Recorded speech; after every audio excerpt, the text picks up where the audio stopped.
প্রথম আলো একটা জঘন্যতম একটা খামার নিয়ে এদেরকে সরকারিভাবে কি ব্যান করার কথা। আমাদের নাকি বলে টাকা দিছে, পয়সা দিয়েছে, শেখ হাসিনা মানুষের দৃষ্টি করছে, ফিরে আবার কোটালে ভোটটা ধরা দিয়া হয়তো এখানে হল টাকা দিছে, গুলি খাইলে ঘন্টা খানি উত্তরে মারি কি চিকিৎসা করতে হবে।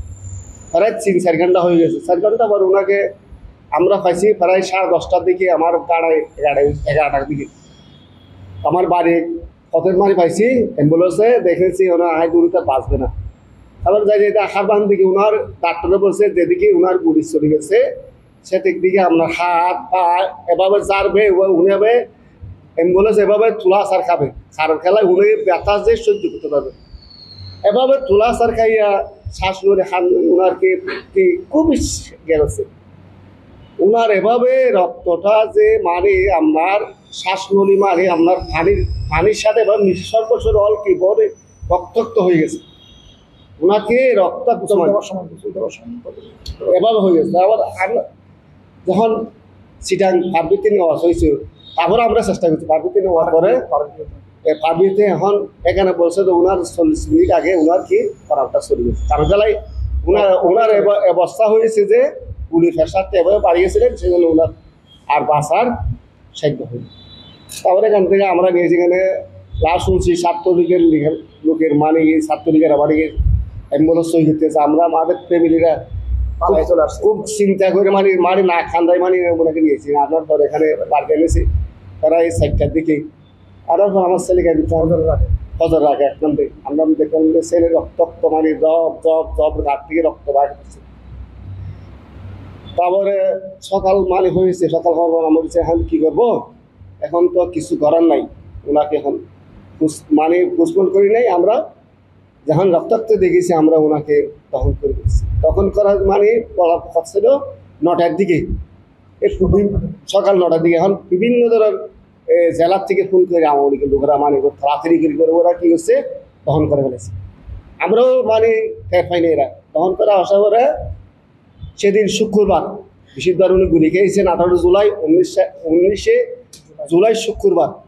সেদিন আমি আমার ছেলের খবর দেওয়ার করে আমি এখান থেকে নামাজ পড়ে এসেছি, আসার পরে আমি বাড়ি সবাই বসেছি, আমি খাইনে বসেছি, বসার পরে চাইতে ছাত্রলীগের পেটুয়া বাহিনী গেছি, যাওয়ার ফলে বলছে যে হয়তো আপনার ছেলে পার্টি করে, হ্যাঁ আমার ছেলে হলে পার্টি করেন আমরা চলে যান, স্পষ্ট আমার ছেলে হলে পার্টি করেন আমরা চলে যান, হয়তো আপনার মামলা করবেন না। আবার এখানে জেলাতে কিন্তু জেলার থেকে আওয়ামী লীগের লোকেরা ফোন করছে হয়তো আপনি মামলা করবেন না, হয়তো আমাদের মামলা এখন আমার মাসে ঠিক নাই, আপনারা চলে যান, সে কথা আমি বলে দিচ্ছি। বলার পরে এখন এরা কী করছে রাত্রে প্রথম আলোদের যে ফুটপাত করে এদের হেডলাইনে দিয়ে দিচ্ছে ছাত্রলীগের সভাপতি মৃত্যুবরণ করছে, কারণ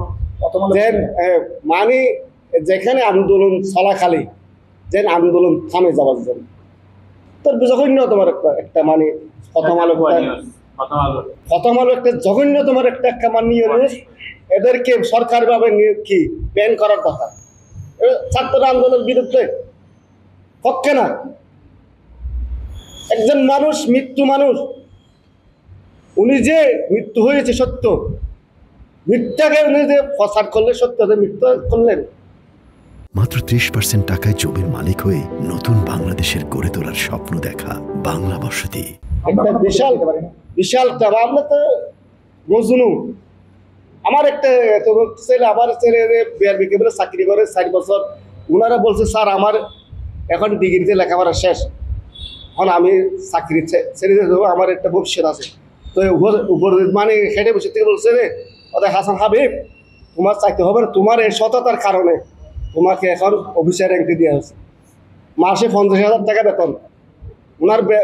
ওনার ইনকাম করছে বছরে 7.5 লাখ টাকা।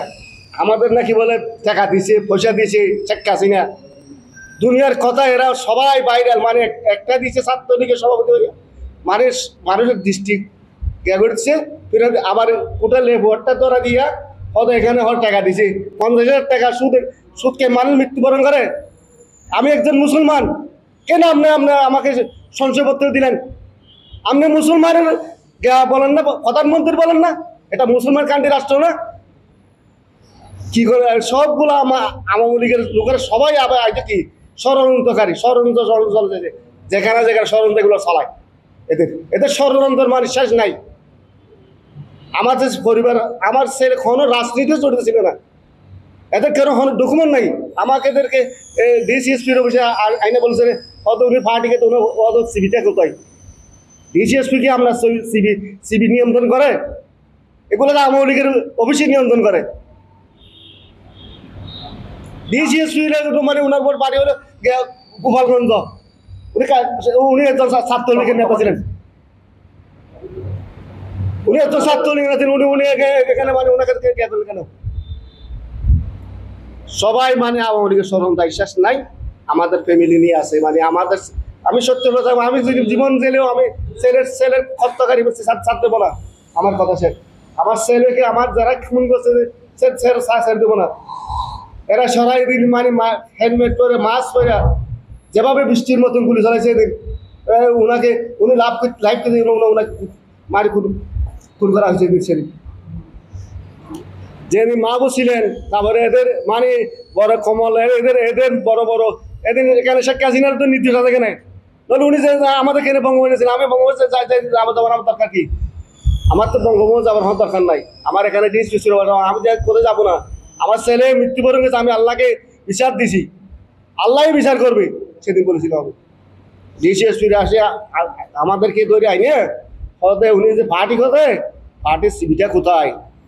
জঘন্যতম একটা কথা আছে, আপনাদের ছাত্রলীগের সভাপতি মানা দিলেন কথা মালুম মধ্যে আপনার সিবি দেন, সিবি না দিয়ে আপনার আবল টাবল কথা বলে কেন? আপনারা সিবিটা আপনারা দিবেন, এই ফতামাল তো দিতে হবে, ফতামাল তো জব করতে হবে, নাহলে বিচারের মুখোমুখি ওনাকে আমি টানবি না ইয়া করবো, হ্যাঁ ওনাকে বিচারের মুখোমুখি করবো, আমি একজনকে চাপ দেবো না।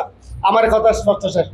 আমি যে ওদেরকে মিথ্যাবাদ প্রতিবাদ দিয়ে মানে একটা ছেলেকে খুন করার পরে ঘটনা কেন কেন কেন বসপত্র সেই জন্য আমি প্রশাসনকে বলতেছি যারা যারা ছিল এদেরকে অবশ্যই বৈলেন্দ্র মানিক এদেরকে গ্রেপ্তার করতে হবে, বিচারের মুখোমুখি করতে হবে। কারণ খেলায় আমরা একদম নিহত পরিবার, আমরা মানে একদম অসহায়, আমাদের কেউ আল্লাহ ছাড়া কেউ নেই আমাদের এখানে, আমরা বিচারের মুখোমুখি করতে হবে। প্রধানমন্ত্রী সহ একজনও বাঁচতে পারবে না, আমাদের স্পষ্ট কথা শেষ। আমরা কেন আমরা জান দেবো, জান দিতে রাজি আছে স্পষ্ট।